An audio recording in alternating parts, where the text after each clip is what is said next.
Hi, everybody. So our first hybrid luncheon. I might pan the camera here in a second just to let you know what it looks like in the room. People are spread out, which I appreciate. Some of us are wearing masks, others not.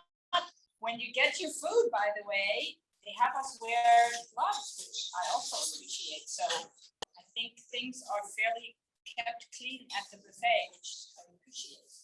Anyway, welcome everybody. So we haven't had an in-person luncheon in feels like forever. I almost don't know how to do that anymore. So this meeting's, by the way, being recorded, the virtual portion of it. So later on, I will turn down the beginning a little bit and post it on our YouTube channel. Scott is going to introduce himself because he does that so much better than I do. He is a brand new member, Specter Mining, of the Shenandoah Valley Technology Council, a level 3 member. And by the way, as a level 3 member and as a level 2 member as well, twice a year you get the opportunity to come to a luncheon and be the luncheon sponsor and have the floor for a second and talk a little bit about yourself. So today's sponsors are Segra, represented by Joshua Armentrout and Lynn Chandler from the College of Integrated Science and Engineering at JMU. Both of them will have the floor in about a second. And then concerning the Tech Council, we will make a decision about our January 20th luncheon, whether it will be hybrid, in person, or only virtual. Earlier, in early January, we'll make that decision just like we did for the December luncheon. So look for the format to be announced in January. Our speaker is going to be Dan Bowman with Utara RMH. We will talk about cybersecurity. So without further ado, Joshua, if you want to come up and talk a little bit about Segra, that would be wonderful. And then Lynn, we're going to have you unmute online, and it will be broadcast here in the room through our speaker. All right. Good morning, everybody. Hi. We've got a crowd here in person, and I'm sure we've got a large audience here out in the ether. My name is Joshua Armentrout. I am a field sales rep with Segra. I've been here for a number of years. A lot of you guys know me, some of you don't. See some new faces. Always great to incorporate new folks. This is a great opportunity. I'm really excited about our speaker here today, Bitcoin. Segra is a mid-Atlantic fiber-based internet company, and we have a lot of fiber-based services. One of those products in the portfolio is co-location. That's power in space. We've got several of those locations throughout our vast footprint through about 14 states now. Virginia's home for us. We're headquartered in Waynesboro. But power, space, security, if you're looking at and you're excited and enthusiastic about the speaker, what he's going to present today, and you want to look at space to house some mining efforts, I'd love to talk to you about that and how Segra can incorporate it. Yes? Do you have restrictions on points we can mine in your space? No. Oh, good. No, we don't. So that would be excellent. In fact, we'll have to talk. I can keep up my card. So super excited. Again, if anyone wants my contact information, I'll make sure we get that in the chat. So yes, that would be great. Thanks so much. Lynn, would you like to unmute yourself? Yes, can you all hear me? Is technology working today? Yes, you are coming across clear as a bell. It's working really well. Wonderful. Well, really quickly, my name is Lynn Chandler. I'm from the College of Integrated Science and Engineering at James Madison University. And for those who are unfamiliar with our college, we unite computer science, engineering, and the School of Integrated Sciences. And all of those majors focus on cutting-edge solutions to critical real-world problems. And we're super excited to be offering a new information technology major coming up really soon. So in my role as the industry partner liaison, I have the pleasure of working both with internal and external partners, and SAIS is really excited and delighted to be here as a sponsor today, and I'm looking forward to our presenter. So thank you all for having me. Thank you, Lynn. I appreciate that. I am going to pass the baton to Scott. When I get to 3 minutes on the slide, can you go? Yeah. Just, show.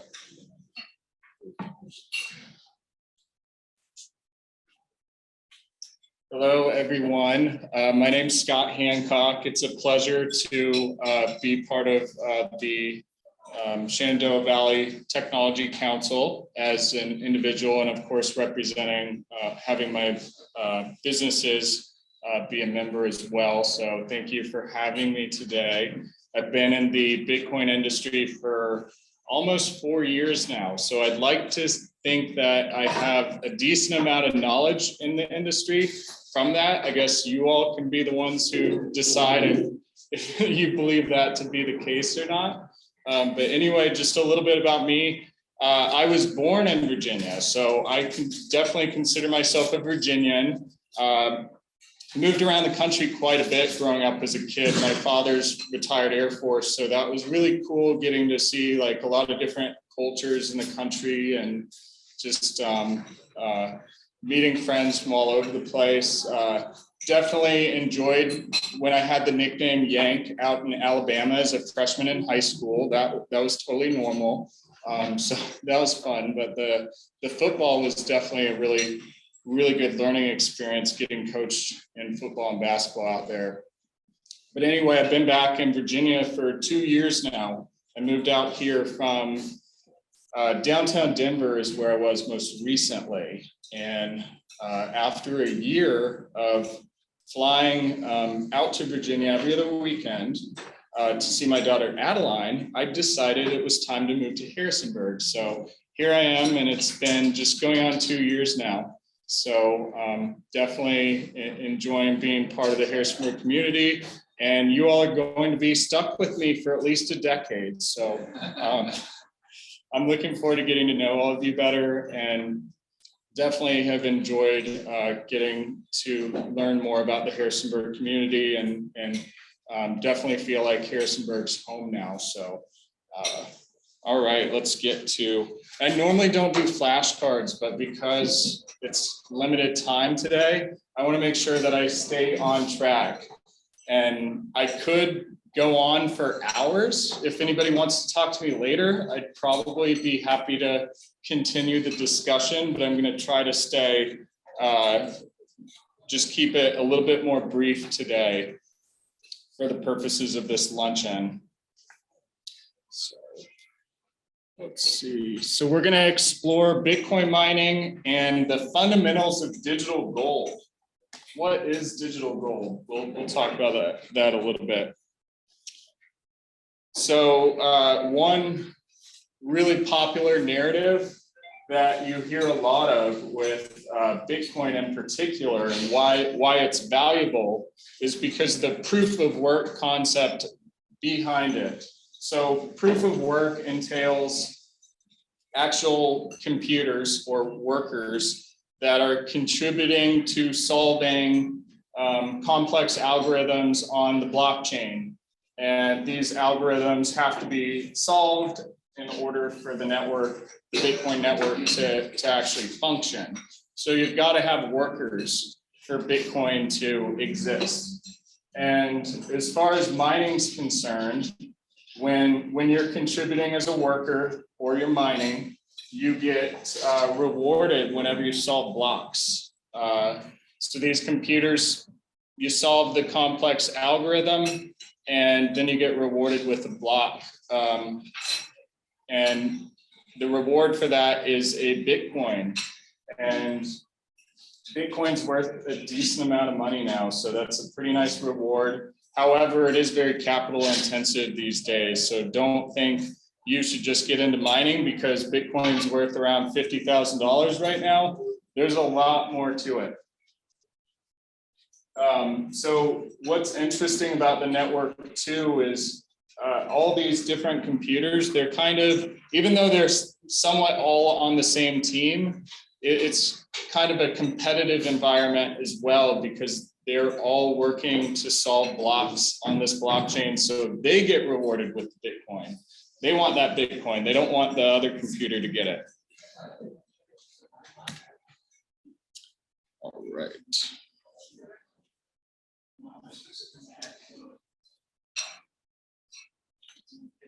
And also regarding proof of work a little bit more, I wanted to just touch upon, there's mining pools. So you can actually kind of join a team, if you will, and pool all of your computing power together. So you have a greater chance of solving these blocks on the Bitcoin blockchain. And when you're part of a mining pool, you oftentimes get the opportunity to be on a fixed pay per share plan, where regardless of if your pool solves the block or not, you're getting paid with a fixed structure.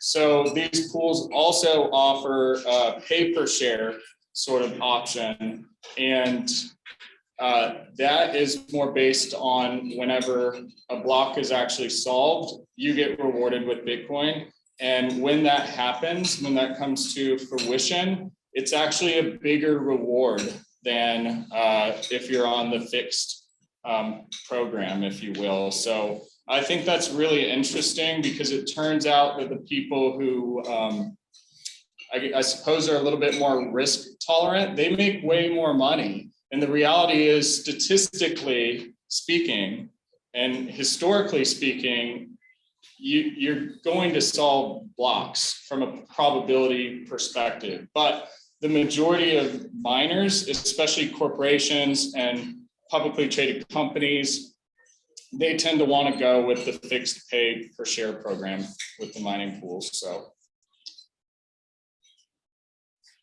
all right, is Bitcoin a viable hedge? What does that mean?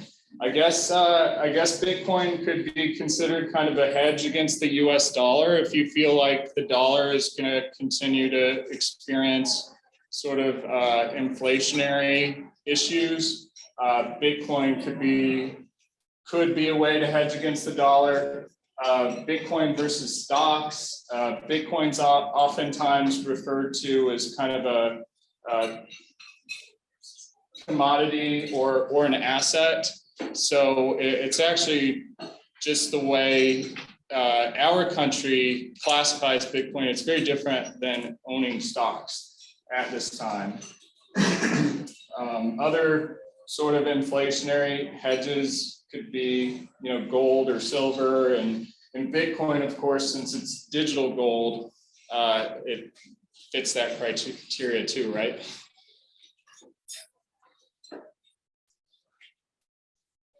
So is Bitcoin a viable hedge? My answer would be, I don't know. Right now, it seems like it is, because it's worth $50,000, but will it be a viable hedge long term? I suppose that depends.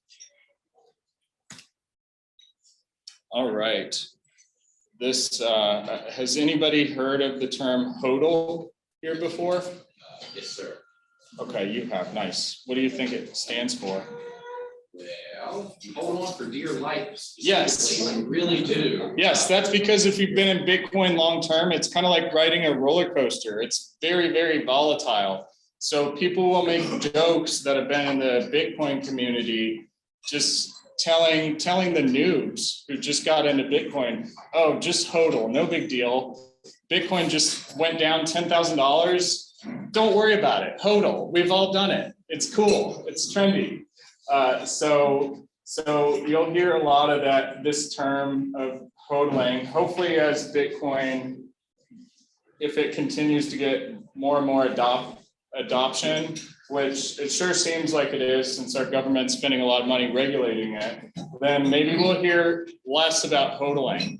Maybe it can be a little bit less of a wild roller coaster ride and feel like, and I think it's starting to feel this way, but feel like more of a secure investment, perhaps. And since I mentioned investment in regards to Bitcoin, I mean, like anything, I think that diversification is key. So if somebody was to ask me, how much should I invest in Bitcoin? I wouldn't be like, oh, go all in. No, I would never say that. I would probably say 1 to 2% of your total portfolio sounds pretty reasonable. Also, a lot of people ask me if Bitcoin mining is a more conservative strategy compared to holding or trading the Bitcoin. I would say that it's not. Bitcoin mining is very, very complex, and like trading the coin, if you don't know what you're doing, then you can get wrecked. And that's another term that you hear about in conjunction with HODLers that don't have a happy ending. They get wrecked. And I hate to see that happen to people that are mining or investing. That's why whenever I'm having discussions with possible clients or whoever it is, I just want to educate them so they can have all the resources to make the decision that makes most sense for them in terms of what risks they're comfortable with. So this is an interesting chart right here. It starts back on November 8th, 2020, all the way up to May 16th, 2021. And this is from hash rate index. You can find it online, but it charts what the price of Bitcoin miners were per, like in $1 per terahash metric. Terahashes, that's kind of the term for how efficient a Bitcoin mining computer is. Of course, you've got to measure the terahashes in conjunction with how many watts it uses. Bitcoin mining computers, most of the latest ones these days use at least 3,000 watts. So it is very power intensive. Yeah, no, I'm gonna refresh. All right, so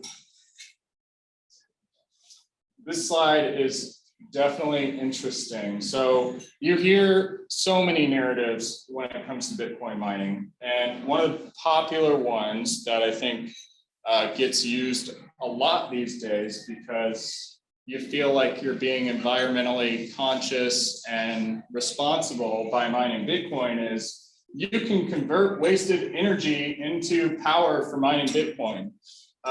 You hear about that all the time. And I've seen presentations that run maybe like a dozen pages worth of a lot of data that I think is definitely quality data. However, I don't know of this technology existing right now, to be honest with you.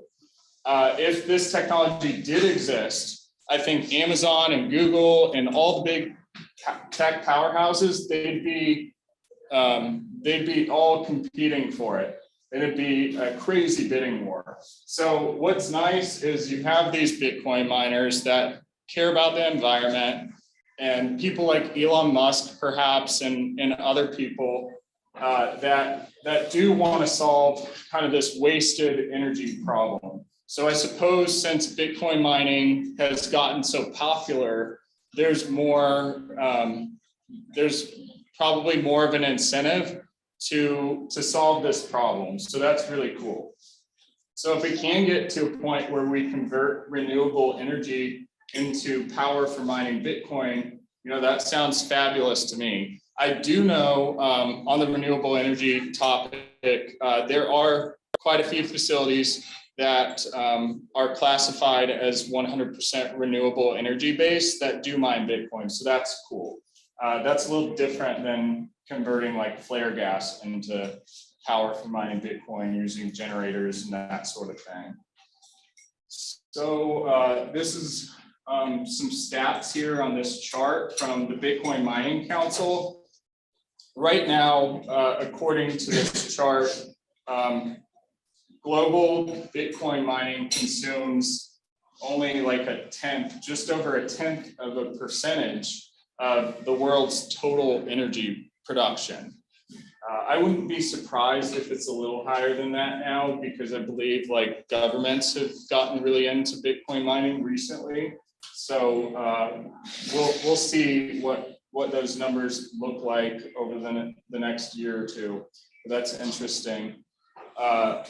Also, I don't always agree with Bill Gates, believe it or not, but he had a pretty cool quote saying that Bitcoin uses more electricity per transaction than any other method known to mankind. So there you go. Like, we do need to figure out how to be more efficient as Bitcoin miners, if we're gonna continue this proof of work concept, which is pretty critical to Bitcoin. That's kind of the foundation to Bitcoin having value, is the proof of work, in my opinion.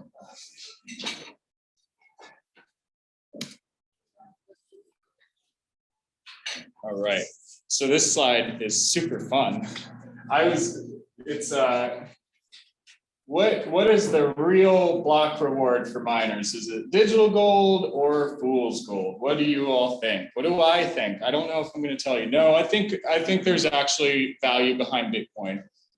Absolutely there is. I think there's some theater involved in Bitcoin also, when you see all these celebrities talking about it. And, you know, I went to Dubai last month for the World Digital Mining Summit, and they put this pretty curtain, that red curtain over, it looks like the Holy Grail or something, right? But it's actually a computer that mines Bitcoin. So they just like remove the curtain and everybody's like, oh, whoa. They're like, what's going on here? This feels weird. Am I at church? And everybody's like standing up, clapping, and they're really excited about it because they're very invested in Bitcoin and Bitcoin mining. And it's especially mining, it's very capital intensive right now. These computers, like that one in this picture, they cost well north of $10,000 per computer. And if you really want to be competitive, you've probably got to have at least, I would say, 300 of them. And that's if you're mining at more of, you know, somewhat of a small scale, because keep in mind, like governments, big corporations, that's who your competition is now. It's not like the early days. So, yeah, you do hear some people criticize Bitcoin and kind of say that it's fool's gold. I would tend to lean toward it definitely having some value, and at least as far as like being able to buy goods and equipment with it, you can use Bitcoin on Amazon, Overstock.com, a lot of different shopping outlets these days, and also it's being used to just trade goods globally, and it's oftentimes a faster way to do it than through the traditional banking system. So yeah, I would say it's closer to digital gold than it is fool's gold, but both sides have some valid arguments for sure. And I'm in the space, so obviously I want to see Bitcoin succeed and thrive. But I think it's a valid question and it deserves some consideration. All right, so thank you for listening to me today. I hope it's been insightful, and I'm happy to answer some questions. One thing I was going to talk about from the last slide too is, you know, there's definitely a lot of people that say they are Bitcoin maximalists. What does that mean? What that means is they pretty much believe that Bitcoin should be the only crypto, and that if you are not supporting Bitcoin, then you're doing a disservice to crypto as a whole. You're dishonoring Satoshi Nakamoto, because he came up with this idea first and everybody else is trying to copy him, that sort of thing. Personally, I think competition's healthy. So all these other coins that are trying to compete with Bitcoin now, I think that's great. It just makes Bitcoin developers and people in the Bitcoin community do a better job in regards to Bitcoin. So you see things like the Bitcoin Lightning Network that is being released or just was released. And that was more of an effort to provide not just like the peer-to-peer cash sort of transaction system that Bitcoin offers, but to offer people in the community a way to build applications and do other use cases through the Bitcoin blockchain like you would on Ethereum or one of the others. So anyway, I suppose I wouldn't quite be a Bitcoin maximalist. I am a Bitcoin enthusiast, though. So, yes. First of all, I love your Twitter handle. Oh, thank you. Oh, yeah, I did that. It wasn't taken, and it's interesting. That wasn't taken. Wow. Yeah, I interned for the Secret Service back in the day, and I interpret this as a sign now. But I was involved in a drill where they had to rescue me from a building. And as part of that drill, I was actually the POTUS. So I just thought it was kind of funny. You have experience, probably no one else can make the job. Perhaps, yes. Yeah. Can you tell us just a little bit more about what Specter Mining Corporation does in this industry? Are you consulting? Are you actually mining? Are you doing a lot of different things? Tell us more about your organization. Sure. So this presentation was more personal based. Specter Mining is a 100% US based company. And we are all based in Harrisonburg, which is really cool. Actually, one of our JMU employees just moved to Atlanta. I don't know why she'd want to do that. But yeah, we're looking at getting office space downtown here soon. And Specter Mining is the only, one of a few, 100% based USA distributors. So right now, the primary focus of Specter Mining is to be like an Ingram Micro or a Tech Data or an Arrow for the crypto mining industry. So Specter Mining sells like the application specific integrated circuit miners, which just mine SHA-256 coins, which means they can mine BSV, which stands for Bitcoin Satoshi Vision, Bitcoin Cash, or the original Bitcoin.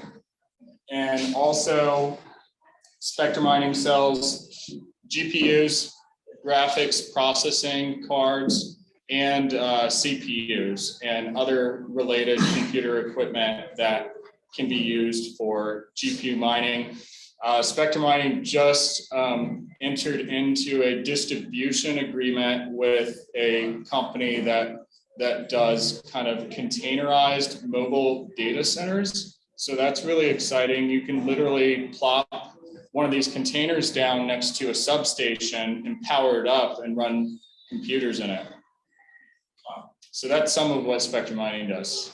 I know it's no oversimplification, but really, aren't you just like, go back to the California gold rush, you're selling the shovels. Yes, that's a good way to think of it. I agree. Yeah, we're equipping. I think it's a brilliant model. Thank you. Yep.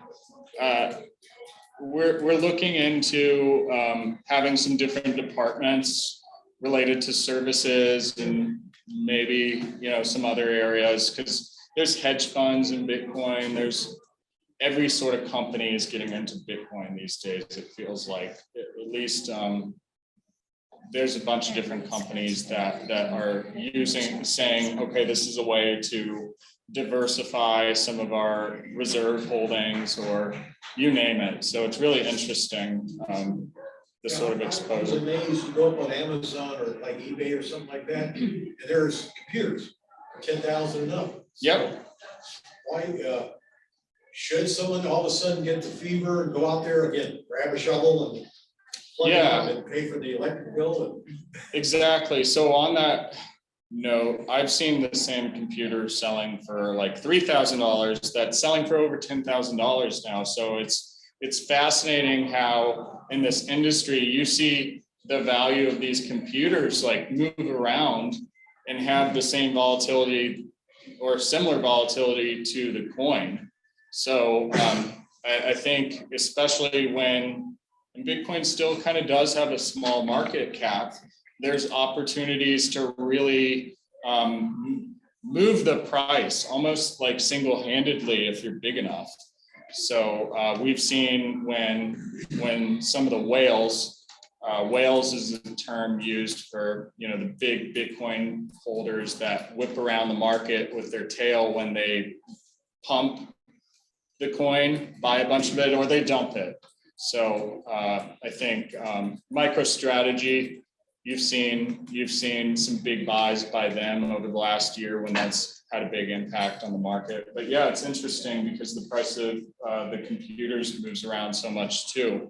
So really, it's not just like a traditional sort of tech investment. When you're thinking about buying Bitcoin, you don't want to put yourself in a situation where your customers, your investors, or your own company is at risk because you bought the computers at a horrible time, or you bought a computer that is now almost borderline obsolete, and you're going to be upside down when you're trying to mine with it because the cost of electricity is so intensive.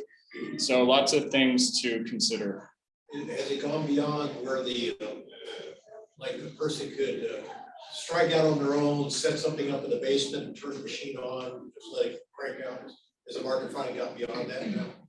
For Bitcoin, I believe it has. For these SHA-256 miners, I would say yes. For the altcoins, where you can mine them with the GPUs and the CPUs, or maybe a laptop, then no. I would say you still need to have some knowledge and maybe some intel on what coin you expect to really pick up traction, if you will. And oftentimes the people mining altcoins, maybe they're involved in the tech behind the coin too. But so yes and no. Yes, we're beyond that point for Bitcoin. No for other coins. So we have a question online. Okay. It is from David. David, would you go ahead and unmute yourself? How did that work? Did I get the right button?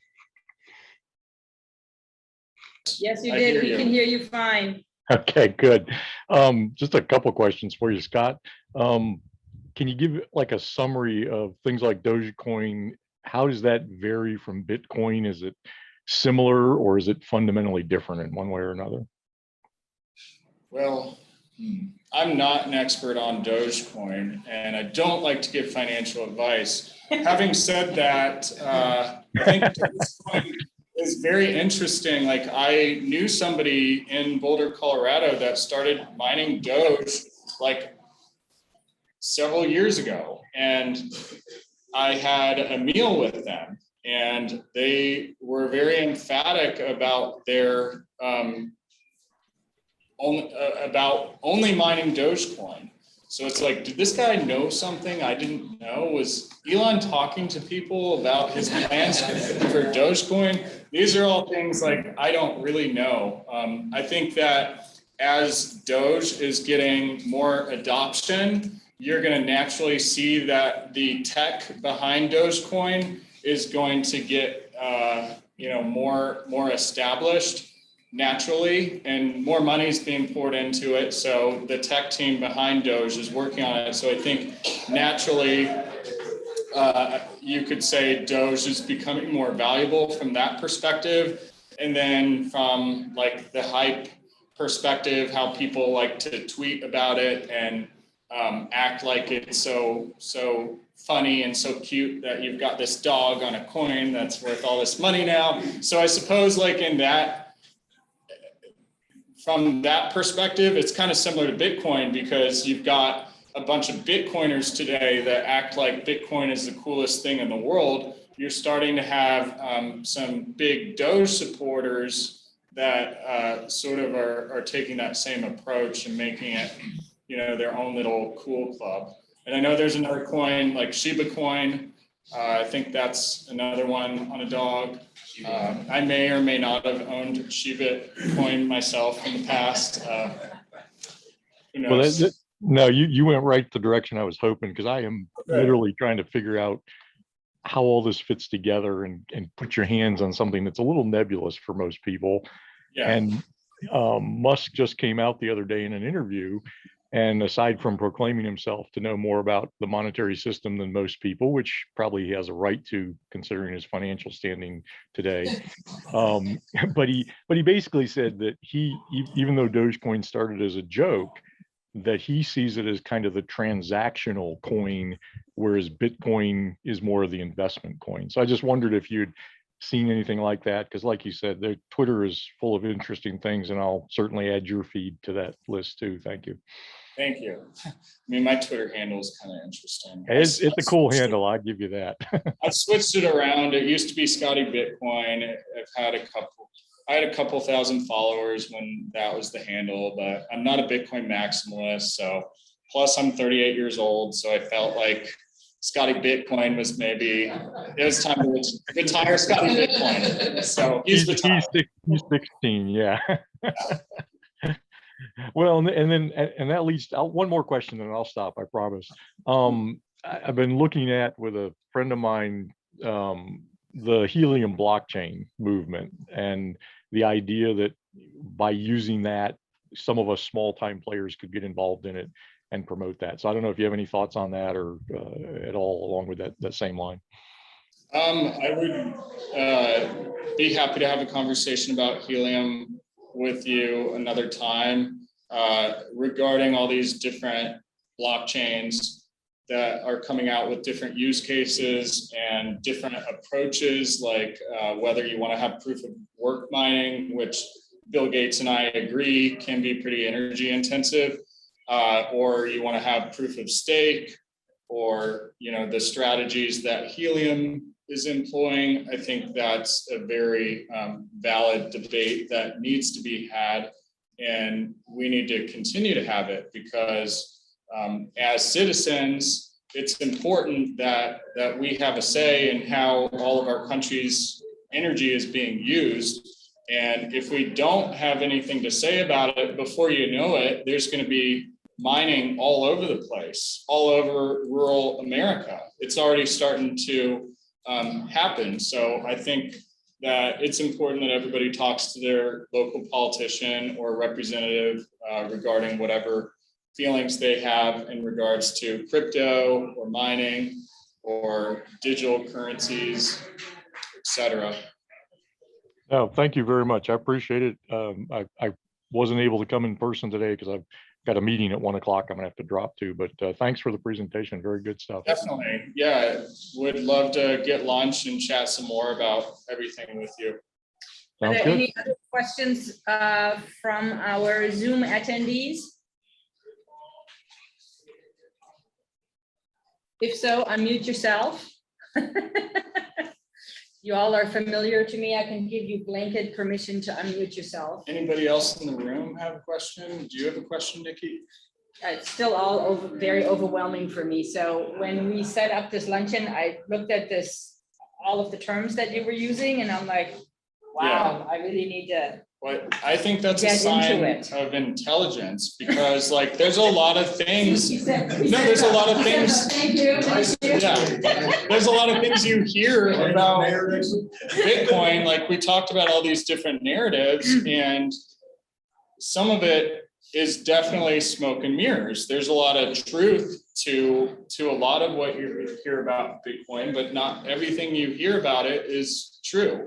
So I think it's definitely a good sign when people question exactly what it is, and if what they're hearing on the media or on Twitter has substance to it, or at the end of the day really makes sense.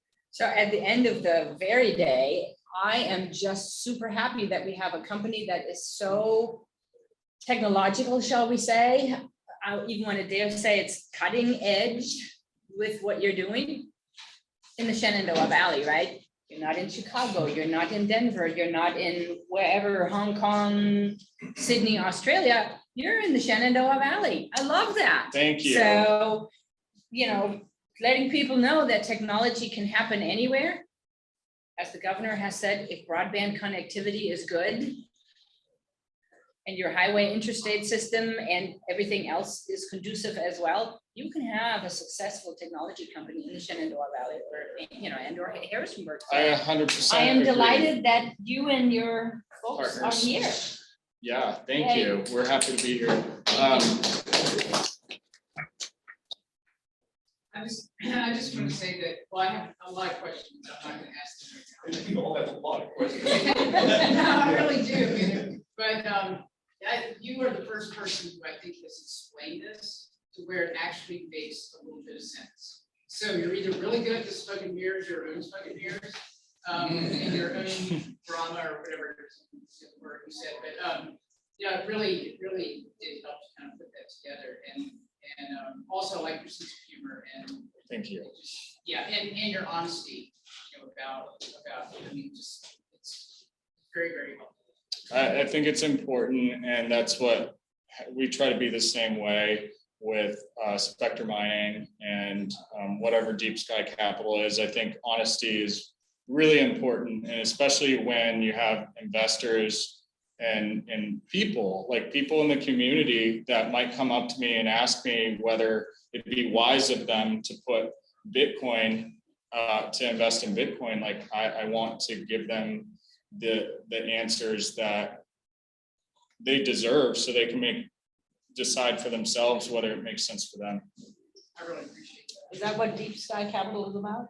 Well, Deep Sky Capital, it's private investments. And I have an NDA with Deep Sky's board, so I can't really talk about it too much today. Okay. It's a deep secret. Perhaps. In 1 minute, can you explain the NFT? There's been a lot of talk about NFTs lately and Ooh. use of NFTs on NFTs. tickets and such. Yeah, Like so non-fungible tokens, tokens. whatever that is. So I know that there's really cool like NFT art, there's NFT merchandise regarding like sports teams or your favorite sports player. So I guess as somebody who used to collect and trade sports cards, like NFTs sound super fascinating to me. I do find it really interesting when I hear about like digital art in the form of an NFT selling for like $10 million or more. You got to ask yourself, is that all they're getting? Is that digital art, or was there something else packaged into that transaction there? So I think that NFTs, like any new technology, it's fascinating. But at the same time, like I think you need some regulations around NFTs, and you know, we're definitely a free country here, but at the same time, you gotta really make sure that with NFTs or with mining or whatever it is, that you're still paying attention to our country's laws, whether you're a politician, whether you're a technology sales guy like myself, or just, you know, working at the university. Like, I think that's important for all of us to just continue to have healthy regulation surrounding all this disruptive technology. Yeah. I didn't say that. No, you did healthy. You want healthy. Healthy. You didn't say you wanted. Healthy regulation, yes. People. I just want to make a question and comment. Yeah. And on the regulation, it's challenging because it's so hard to understand.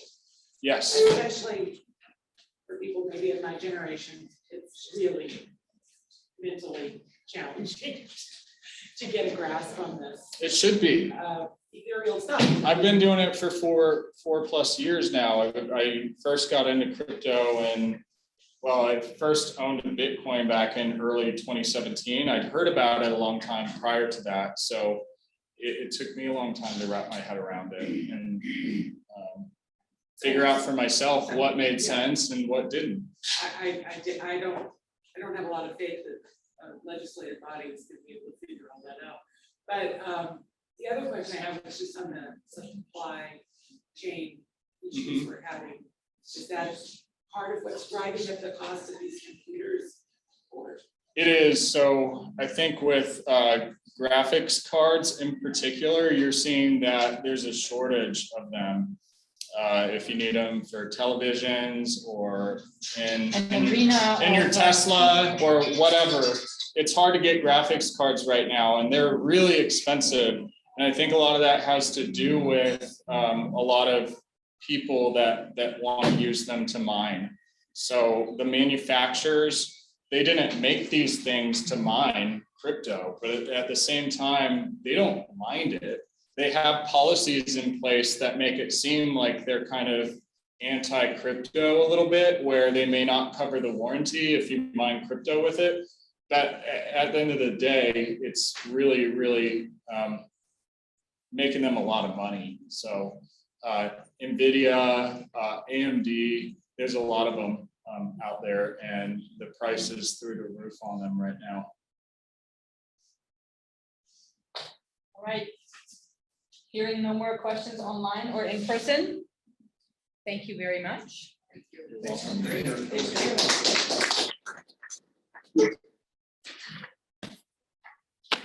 Thanks for all the people who were online with us. We're going to sign off, and we hope to see you again in January. Have good holidays.